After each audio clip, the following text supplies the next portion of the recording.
અરીસા તો અરીસા જૂનો બહુ દાખલો છે ને કે માલધારી બિચારા અરીસો જડ્યો ગીરમાં, કોઈ દી જોયેલો નહીં. આપણે વિચાર આવે ને જે માણસ કોઈ દી 40 વર્ષનો થયો હોય અને એના હાથમાં દર્પણ જ ન આવ્યું હોય, પહેલી વાર મોઢું જોવે તેને કેવું લાગતું છે, એવું એને ગીરમાં લાગ્યું.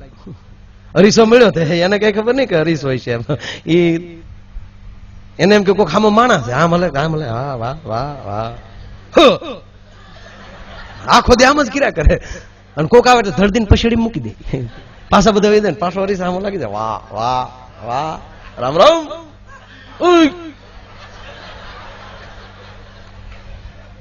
બાપુ ખાવા જવાનું ભૂલી ગયું. 3 દી થયા જોકે ને જોકે, અને ઘરવાળી ને ચૂકા 3 દી થયા ને થયું હું ખરી વાત ચોય છે શું ચોય છે.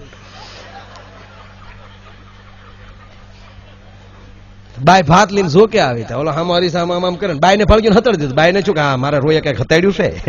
જમવા બેહાડીને વાતો વળગાડે ધીમેક દિન પછેડી લઈ લીધી, અને પછેડી માં હરીસો કાઢ્યો. બાય જોઈને બાય મળી રોવા, મારો રોયો ક્યાંથી આવે, બીજી બાય લાવ્યો.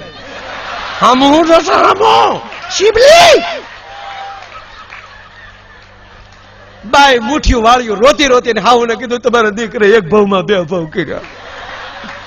અરે કે પણ બતાવો હોય નહીં જો બીજી બાય લાવ્યો. ક્યાં છે તા આ રહી તા ડોશી મીડ્યા રોવા, મારો લોયો લાવ્યો ને ગઢી લાવ્યો.